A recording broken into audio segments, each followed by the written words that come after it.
বাংলাদেশে গরমকাল মানেই কিন্তু অস্বস্তিকর আর্দ্রতা আর তার সাথে ঘাম। আর এই ঘামের হাত ধরেই চলে আসে একটা খুব সাধারণ কিন্তু ভীষণ বিরক্তিকর সমস্যা, ঘামাচি। তো চলুন আজ আমরা এই ঘামাচির আদ্যোপান্ত জেনে নিই, এটা আসলে কি, কেন হয়, আর সবচেয়ে জরুরি এর থেকে বাঁচার উপায়টাই বাকি। এই প্রশ্নটা মনে হয় সবার মনেই ঘোরে, তাই না? যেমনি গরমটা একটু বাড়তে শুরু করে অমনি শরীরে দেখা দেয় ছোট ছোট লালচে ফুসকুড়ি, আর সেই কি চুলকানি। আচ্ছা, এর আসল কারণটা কি? চলুন সেটাই এখন খুঁজে বের করা যাক। ব্যাপারটা আসলে খুবই সহজ। আমাদের ত্বকে যে ঘামের নালীগুলো থাকে সেগুলো কোনো কারণে বন্ধ হয়ে গেলে এই সমস্যাটা হয়। মানে ঘামটা ঠিকমতো বের হতে পারে না, ত্বকের নিচেই আটকে যায়, আর তখনই ছোট ছোট দানার মতো হয়ে ফুলে ওঠে, যেটাকে আমরা ঘামাচি বলি। এর ডাক্তারি নাম মিলিয়ারিয়া। তো এই যে ঘামের নালীগুলো বন্ধ হয়ে যায়, এটা কেন হয়? চলুন এবার কারণগুলো একটু ভেঙে দেখা যাক।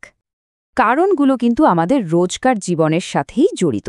যেমন ধরুন, প্রচণ্ড গরমে শরীর তো ঘামবেই, এটাই স্বাভাবিক। কিন্তু সেই ঘামের সাথে যখন চারপাশের ধুলোবালি বা আমাদের ত্বকেরই মরা কোষ মিশে যায়, তখন লোমকূপের মুখগুলো বন্ধ হয়ে যেতে পারে।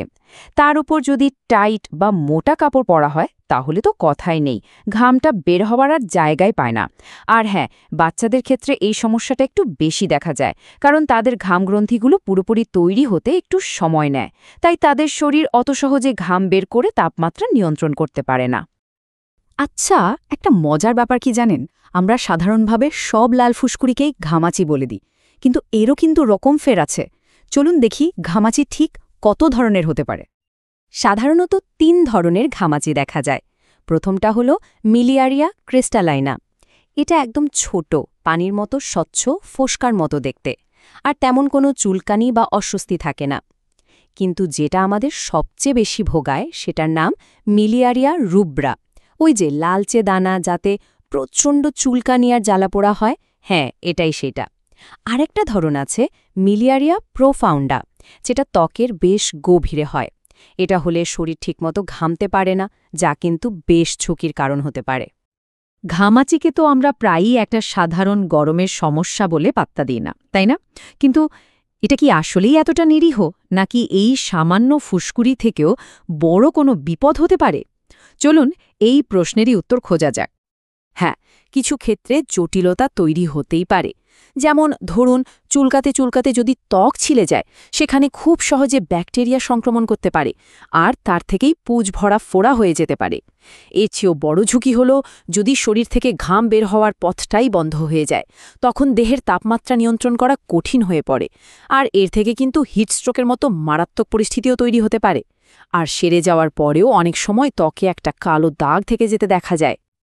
তবে এত সব জটিলতার কথা শুনে ঘাবড়ে যাওয়ার কিছু নেই, কারণ সঠিক যত্ন নিলে এই সমস্যা খুব সহজেই দূরে রাখা যায়। তো চলুন এবার আমরা সমাধানের দিকে মন দিই। কিভাবে এই ঘামাচিকে প্রতিরোধ করা যায় সেটাই দেখব। এর জন্য খুব সহজ একটা রুটিন মেনে চললেই হয়। মাত্র 4টে ধাপ। 1 নম্বর, ত্বককে যতটা সম্ভব ঠান্ডা রাখতে হবে। ছায়ায় থাকা, ফ্যান বা এসির ব্যবহার করা এসব খুব কাজে দেয়। 2 নম্বর, ত্বককে পরিষ্কার রাখা। দিনে অন্তত 2বার ঠান্ডা পানি দিয়ে গোসল করলে খুব আরাম পাওয়া যায়। 3 নম্বর, ত্বককে শুকনো রাখতে হবে। গোসলের পর গা ঘষে না মুছে বরং তোয়ালে দিয়ে আলতো করে চেপে চেপে মুছতে হবে। আর 4 নম্বর, ত্বককে আরাম দিতে ক্যালামাইন লোশন বা সাধারণ বেবি পাউডার ব্যবহার করা যেতে পারে। তাহলে একেবারে সহজ কথাই, কি করতে হবে আর কি করা যাবে না।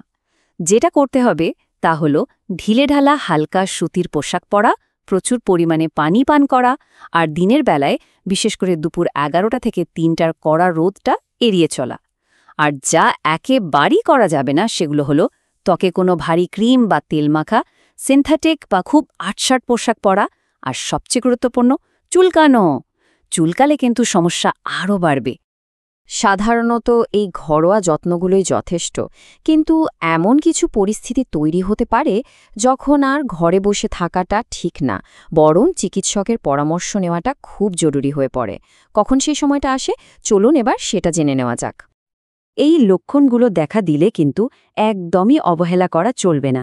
যেমন যদি ঘামাচিগুলোতে পুঁজ জমতে শুরু করে বা সেগুলো ফোড়ার আকার নেয়, যদি এর সাথে জ্বর চলে আসে কিংবা শরীর খুব দুর্বল লাগে, মাথা ঘোরে বা অস্বাভাবিক রকমের পিপাসা পায়, তাহলে দেরি না করে অবশ্যই ডাক্তারের সাথে কথা বলতে হবে।